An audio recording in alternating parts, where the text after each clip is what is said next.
علیکم ناظرین، پروگرام وقت کی بات میں آپ کو خوش آمدید کہتے ہیں۔ آج کا پروگرام خاص طور پر عورتوں کے عالمی دن کے حوالے سے تیار کیا گیا ہے۔ یہ دن ہر برس پوری دنیا میں 8 مارچ کو منایا جاتا ہے۔ اس دن عورتوں کی ریلیوں میں ایک نعرہ میرا جسم میری مرضی خاص طور پر لگایا جاتا ہے۔ آج ہم آپ کے سامنے اس بات کا خلاصہ پیش کریں گے کہ میرا جسم میری مرضی نعرے کی حقیقت کیا ہے اور اسے آپ کے سامنے کن معنوں میں پیش کیا جاتا ہے۔ ناظرین، ویسے تو پاکستان میں گزشتہ کئی دہائیوں سے عورتوں کا عالمی دن منایا جا رہا ہے، مگر گزشتہ برس یہ دن منانے والے عورتوں اور ان کے نعروں کو جس طرح میڈیا پر زیر بحث لایا گیا، شاید اس سے پہلے کبھی ایسا نہیں ہوا۔ گزشتہ برس عورتوں کا عالمی دن قریب آنے پر میڈیا نے اپنے مخصوص سنسنی خیز انداز میں اس کے استقبال کی تیاریاں شروع کر دی تھی۔ اس کے بعد یہ ہوا کہ عورتوں کے عالمی دن کے موقع پر کیے گئے مارچ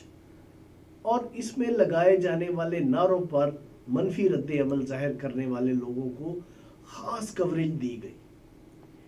اس طرح کی سنسنی خیزی پیدا ہونے کے بعد یہ عین متوقع تھا کہ عالمی یوم نسواں کی آمد سے پہلے ہی میڈیا پر نہ صرف مخصوص لوگوں کی طرف سے قابل اعتراض قرار دیے گئے نعروں کی بازگشت سننے کو ملے گی، بلکہ ان نعروں کے حامیوں اور مخالفوں کے درمیان دنگل جیسا ماحول پیدا کرنے کی کوشش بھی کی جائے گی۔ یہی ہوا۔ عورتوں کے عالمی دن کی آمد سے پہلے ہی ایک چینل پر خلیل الرحمان قمر اور ماروی سرمد میرا جسم میری مرضی کے نعرے پر ایک دوسرے سے اس طرح نبرد آزما ہوئے کہ ان کا ظاہر و باطن سب پر عیاں ہو گیا۔ ان دونوں کی لڑائی نے جن مباحث کو جنم دیا، انہیں غیر ضروری تو قرار نہیں دیا جا سکتا، مگر اس لڑائی کی وجہ سے عدم برداشت کا جو ماحول پیدا ہوا، اسے کسی طرح بھی مثبت پیش رفت نہیں کہا جا سکتا۔ گزشتہ برس ماروی سرمد اور